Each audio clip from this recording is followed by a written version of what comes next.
for the side of Omega is the Sylvana and the Barats. Kasi sila lang yung playmakers dito for LPE for that matter.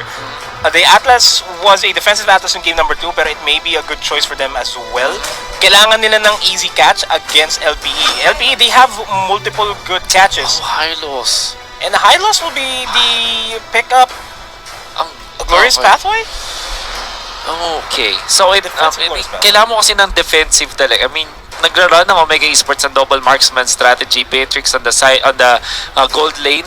Tapos, nasa may backline sila. Ang daming backline potential ng LPE. So, kailangan mo talaga ng protector if you're looking at Omega Esports. Hylos can also invade yung Yi Sun-shin. Although, ang Omega Esports, nagulat din siguro talaga sila dito sa Barats plus the Sylvana last pickup from LPE. Ang ganda nung combo nila. Ilang beses na rin naging successful ang side ng LPE kahit sa labas ng MPL sa paggamit ng ng Sylvana plus the Chango. Kasi Chango, magic damage obviously at kailangan mo ng lockdown. Perfect yung Imperial Justice into the meteor shower. So, ang lakas ng kill potential bigla ng LPE. But Omega Esports, solid draft if they reach the late game kung saan sobrang lakas na ni Granger at ni Beatrix. It's gonna be scary.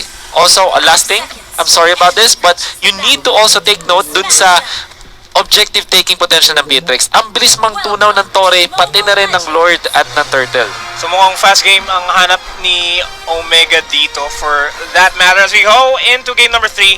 It's a best of 3 series. The final game of the day and the final, literally the final game of the day. Wala na tayong series to follow. Bukas na ulit yung ibang laban. And it is a Beatrix on the gold lane. Pakito on the EXP lane. And I like the adjustment mula sa LPE. So na-mention natin kanina na pwede siyang gold lane Chango. At indeed, ganun yung mangyayari. So si Arms, instead na mag-Chango siya na yung Sylvana, na alam natin na pwede sila magpalitan. Nung first pick Benedetta mula sa LPE, nag-decide sila, okay, sige, si Bimo na lang yung gagamit as the roaming Benedetta. And this allows LPE na magkaroon ng sobrang taas ng damage output sa lahat ng stages ng game natin early until the late game dahil sa coverage na meron ang isang Chango, Yi Sun-shin, and Barats combo. And on the side of Omega here, you said it best na Beatrix is an objective killer. Matutunan niya yung objectives. And all Toshi needs right now is to get a lot of space. And speaking of space, Bimo does not have a lot of space to move around here. Ars gets a stun onto Kenji just to keep him alive. And they manage to not secure the orange buffer themselves. But at the same time, nobody really falls down there. Yep. Mahirapan din dito si GZ kasi may nakakabwisit na Benedetta na humahabol-habol sa kanya. If you imagine, Aspects level 4, halfway papuntang level 5 at si GZ ngayon pala magsisimula sa kanyang purple buff. Ryota, lalo dumalo pa para lang din talaga mag-reset. It's gonna be annoying. Unlike yung previous games natin na yung Granger ay nagkaroon ng free farm sa early stages, this time, mahihirapan si GZ. Yan na si Bimo. Oh, diving into the third Electro final. Low, just to secure the kill, pero actually, it was Ars that secures that for himself, and Hayes and Cortese wants to go for a trade. It is a 1-for-2 trade in favor of Omega. Oh man, I can't imagine kung gaano kahirap ito para kay GZ. You have Sylvana na lakas manggulo, meron ka pa din na roaming Benedetta. It's gonna be difficult para sa Granger. In fact, kanina nung nag-level 4 na si Bimo sa kanyang Benedetta, meron siyang ultimate. Almost level 4 pa lang si GZ nun. Kaya hindi siya nakakontra with the Death Sonata. Kahit nasa likod siya ng kanyang second turret, kinapos pa rin. Malaki na ang difference ni Aspect, pati na rin ni GZ. And this is really looking good para sa LPE. This is all thanks to the invades na ginagawa ng LPE dito. High impact invades that hindi nahihirapan na si GZ. Paulit rin natin sasabihin dito as Hayes flickers in towards the backlines of Ars and take the dog, but here comes the meteor shower. Aspect will actually fall down there. Omega trying to fight back in this game. The Electro final blow will not connect to anybody. Cortese and Hayes will fall back. Aspect, the only one going down as well as Toshi. The classic combo ng LPE. Minsan ginagamit nila yung Chango kay Arms, minsan din naman ay kay kay Jake the Dog, but it is the same. Imperial Justice, pati na rin Meteor Showers. Shoot na shoot. Wala nagawa yung Omega. They dealt damage gamit yung Beatrix. Nakakuha sila ng isang return kill, but we'll see na masayang-masaya si Jake the Dog sa nangyayari na to dahil lamang na siya over Toshi in their matchup. And another thing to point out here, the Yizenshin pickups guarantees na alam kagad nila kung saan pupunta si Hajizi. And as long as alam nila kung saan si Hajizi, alam nila kung saan sila iwas, alam nila kung saan at kailan sila pwede mag-invade. As Ryota, kinain si Kenji. Kenji will be able to escape barely with his life. Okay. Hindi rin inatake na Torre masyado si Kenji kasi mabilis na maglakad. And Kenji did not hit the Barats first. Do take note, mayroong mga minions are under the turret, so medyo wasted ultimate naman from Ryota, pati na rin yung Flicker.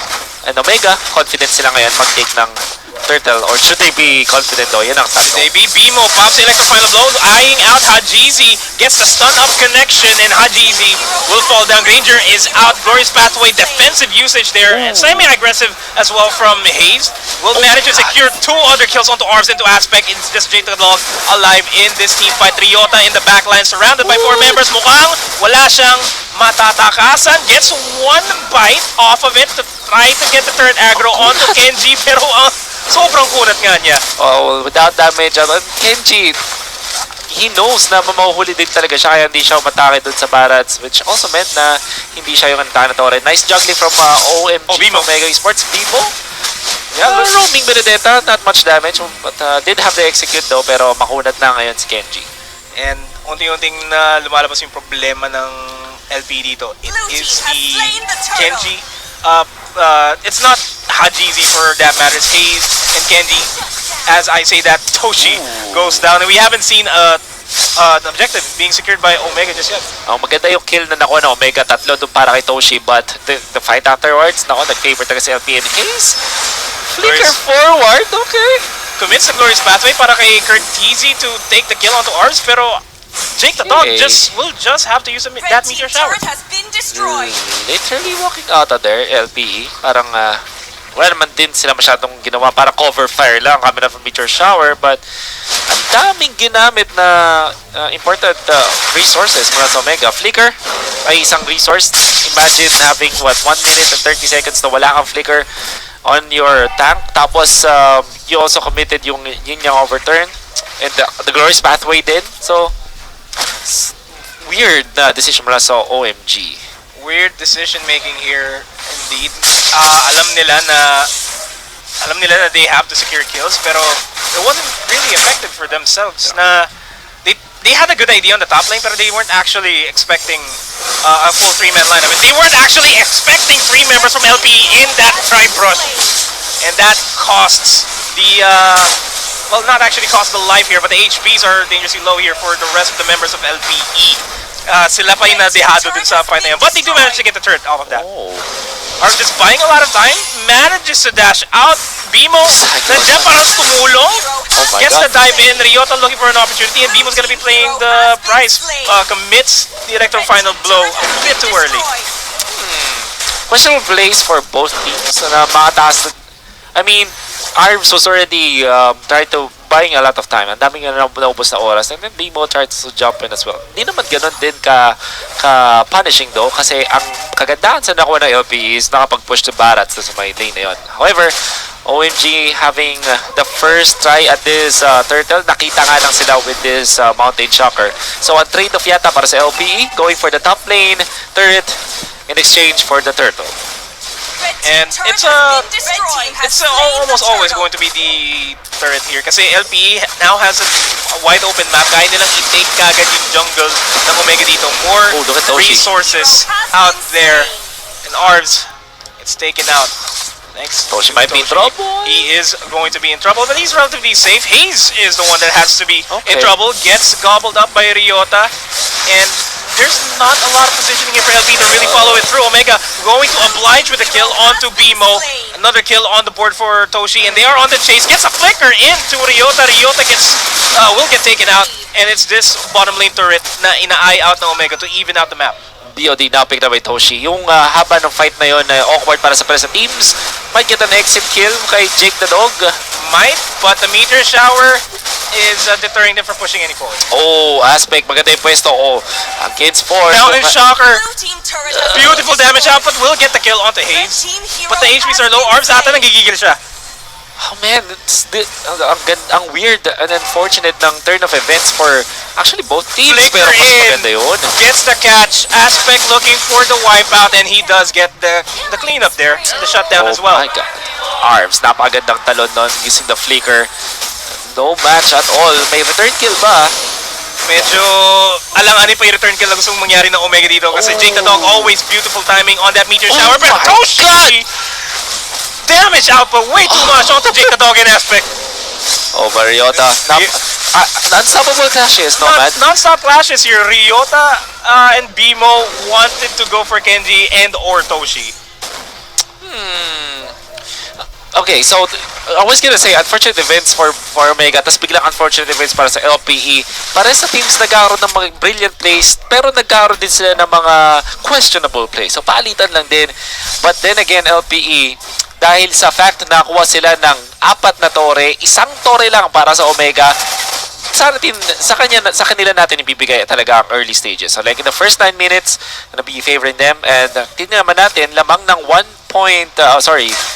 around 600 gold lang naman ating usage over the Granger, pero si Toshi 6.6k, ang kanya katapat which is Jake the Dog is just 5.7k. So sabihin na natin hindi ganun kagandang economy na supports ng OMG, pero yung kanilang mga cores against LPE having a good time. And we're already reaching a point na paunting-unting sumasakit na si Haji sa even more so si Toshi. Yeah. And dadating sa point na ang Omega mas malakas sila sa late game dahil sa kanilang raw damage output. Sabihin na natin ang LPE meron silang sustain. Pinili ni Ryota is the helmet into double helmet Sky Guardian helmet as cursed helmet. So makunat talaga itong ating Barats. Come point though na baka kulangan sila ng damage unless dumating si Jake the Dog sa critical mass kung saan kaya na niya mag-burst down using the meteor shower. And speaking of meteor shower, it is being saved out just yet kasi LPE gusto nilang kunin yung Lord. Omega does not want to give them the Lord and they're already in position to secure the Lord themselves. Medyo tug of war yung nangyayari dito sa laban natin ngayon, Wolf. Yeah, it is definitely a tug of war. 9 minutes in, kahit sinong team dito, hindi kayang ibigay, hindi afford na ibigay yung Lord over the other team. Sobrang crucial. At tingnan mo yung burst. We were talking about this, kung gaano kabilis mang-shred ng Torre, pati na rin ng Lord ang isang Beatrix. Give him a little bit of opening lang. Nako, makabilis yan. That's why LPE are respecting this. Hindi sila nagpapapok, pero kakasabi ko lang. Hindi nila nirespeto ang bush. And look at the damage outflow from LPE. The Mountain Shockers as well reveals the location of Omega. The Glorious Pathway will be used defensively para mabuhay sila doon. A 1-for-1 trade. Omega slowly getting back into the game. 2 mid laners, flickers committed kay Ryota. And a lot of battle spells din para sa Omega. So I think LPE are feeling confident now. Feeling very confident. Just Kenji and Haji to test this Lord. And let's take Kenji out of the equation as well. And that's a bad decision para sa Omega. Giving up yung kanilang EXP laner. Which also means, again, confident ulit ang LPE. Na-commit nila yung meteor shower nila with that kill. But I think that at that moment ay goods na yun para sa atin ng team. Bimo, ang ganda ng pwestuhan for scouting at hindi rin nagpapatay. That is also an aggressive Glorious Pathway committed by Haze, pero wala mismo nag-follow through. And that does apply the slow onto LPE, but it's not slowing them down with this team fight. Wow, LPE with a better decision making dun sa Lord area. Kaya have to think back yung Omega dito one after another. Hindi sila ganun ka-synchronized. Bimo back dun sa kanyang pwesto kanina. Now Curtizi keeping his hands there. Looking for an opening. Omega will try to go for the steal. Lord will be secured by LPE. And with that being said, the meteor shower will be committed as well to deter Omega from looking for a fight. And yes, Haji is down. That's 1 first damage out of the equation for Omega. Simple mathematics yung LPE. 4 versus 5 yung fight around the Lord area. Hindi nga actually naging 4v5 kasi yung ibang members pa ng Omega ay hindi handa nung tinry na gumawa ng play ng ibang members ng Omega. Bimo, napakaganda nung pwestuhan around doon sa Kramer area. Doon sa may top lane, makita nyo yung parang beetle na jungle creep. dalawang beses siyang nandun at hindi man siya nakakuha ng kahit anong stun or initiation, yung fact lang na alam niya kung nasa yung mga members ng Omega, that's already enough. At napapakomit din yung Omega dun sa tank natin na si Bimo, kaya naman din effective paminsan-minsan ang isang roaming Benedetta. And now Omega, they're in trouble. They are in trouble. This is a throwback to game number 1 where LPE is already beating up. Beautiful entry there by Arms. HP already low from Toshi, force it back off. Yung damage output na meron si Toshi, hindi niya masyado na-apply kasi lagi siya na-burst out. Kailangan niya bumalik agad para mag-reset. That's right. And now the siege for the mid lane is happening as well. They will not be able to secure this, pero they have to fear the fact na yung LPE nasa labas na ng bahay ng Omega. See, yung magagandang talon dito ng LPE, kaya natin masasabing maganda sila kasi nagugulo nila yung backlines, nakaka-achieve sila ng pag-take ng objectives at hindi lang yan, nakakaalis sila safely. Another jump from Arms. Another glorious pathway committed. Hopefully this is going to be the aggressive play from Omega, pero again, beautiful timing by Jake the Dog. Hindi niya basta-basta binibitawan yung Meteor Shower. Oh, look at this decision from LPE, going for defensive items. Kaya ang kukunat nila. And even with jumps, hindi sila napapatay kahit ang taas ng burst potential ng Omega. Bimo in the backline, Electro final blow, connecting on the toe, catching Haji, Oh my God, but Haji. is getting controlled out by Toshi. Oh my And the Meteor goodness. Shower, just to add a little bit of salt. I am dumbfounded. Ang ganda nung kontra doon ni Hajizi. I honestly thought na dead to rights na sila trap from Bimo's jump tapos may initiation din from other members of LPE. Pero instead na bumak ng totally, sumindstep siya ng konti papunta dun sa kanan from our field of vision. And that meant na nabuhay siya. Ginamit din niya yung ultimate kasi meron kang konting recoil coming out from the Dead Sonata, di ba? Meron kang konting atras or, you know, meron kang konting roll when you're doing it. Ginamit din niya yung to his advantage after the rondo. Very smart usage ng kanyang Ranger. And again, wonderful usage of the Mountain Shocker to get information kung nasaan yung Omega sa mapa. And they know for a fact they are on the top side. They will be creating a lot of space. LPE will be creating a lot of space for themselves to deprive Haji, deprive Toshi of any farms. I like this. Omega, nagpapakita ng veteran moves on their defense, pero yung LPE parang talagang contender yung kanilang mindset. Especially with how they are performing. Yung pwestuhan dito ni Bimo, makikita mo na maganda talaga yung communication ng LPE as a team kasi bawat galaw nila ay may parang plano before it happens. And now they're in control. Sabihin na natin na hindi ganoon kataas yung kanilang damage output kung banggaan lang ang usapan, pero the way that they are playing it and yung pag-maximize nila ng mga heroes nila sa pwestuhan, sa timing, it makes it so na mas maganda yung kanilang itsura when the team fights do happen. And yung itsura ng Omega dito OMG na lang sila. Kasi ang hirap na ng pwesto nila. 2 inhibitor turrets are down. Only 1 turret left dun sa base nila. And if that falls down, mas madali na yung push ng LP to end the game. Omega needs to secure the upcoming Lord. Yeah. Pero LP has the priority. Gonna have to take note. Meron kang glaive, meron ka pang Holy Crystal doon sa ating Chango. Masakit na yung damage ng Chango ngayon. And positioning na naman. Vision pati ng Mountain Shocker allows LPE to be comfortable taking this Lord. And the dive in from Hayes, Glorious Pathway will not be committed. He gets stunned completely. Meanwhile, over in the back side of things, Arms, the help of the Lord gets the knockup, and OMG is turning the tides of this fight. Ryota, oh wait, no. Bimo will be actually go for Bimo with the place? He is gonna go for the place, and what LP is doing is just, they're just delaying the fact na kailangan nila mag-fall back, and mukhang Bimo, the one and an army. Toshi has to burst this mission down. Oh my God! Right now, still is there. Ryota is going to finish it. What a wonderful way to end the day. LPE, oh my goodness. Oh my God, indeed! Yun na lang siguro pwedeng sabihin ng OMG.